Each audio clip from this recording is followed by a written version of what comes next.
الخوف من إن أنت تبقى نفسك.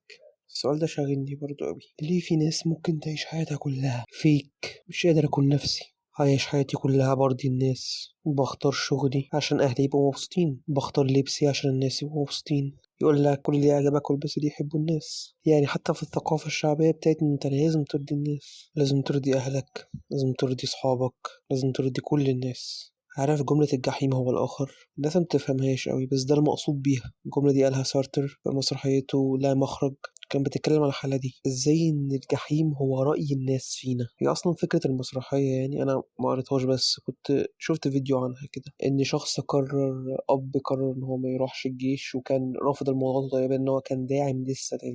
الناس واهله كانوا شايفينه جبان، لكن هو كان بيحاول يثبت ليهم ويقنعهم لا انا مش جبان، انا مجرد بس رافض للحرب، انا مؤيد للسلام. هو ده الجحيم، ان رأي الناس فينا يسبب لنا ألم شديد يمنعنا ان احنا نكون نفسنا. فكر، اسأل نفسك، هل بأمانة الكلية اللي انت فيها دي دخلتها عشان نفسك ولا عشان نظرة الناس ليك؟ الشغل اللي انت بتشتغله عشان نفسك ولا نظرة الناس ليك؟ تخيل نفسك في عالم مفهوش ولا شخص غير نفسك، شوف عايز تعمل ايه. تخيل نفسك في عالم مفهوش فلوس ولا مركز اجتماعي ولا لما تقدم هقول لهم ايه. شوف هتبقى عايز تعمل ايه. هتلاقي الإجابة أبسرد قوي وعبثية وحاجة يعني عمرك ما فكرت فيها، بس هو ده المطلوب. العبث اللي انت طلعت بيه ده يمكن هو ده المفروض اللي تعيش حياتك عشانه. صدقني، انك تعيش بفلوس كتير مش هو ده اللي يحقق السعادة. انا مش بزايد عليك يعني وبقول لك المال لا يصنع السعادة، المال احنا محتاجينه بس عشان نعرف نعيش بالقدر اللي يقدر يخلينا نعيش. يعني لو عندك مال كفاية ان انت تاكل وتشرب وتلبس، يعني بما فيه الكفاية، انت كده في السليم.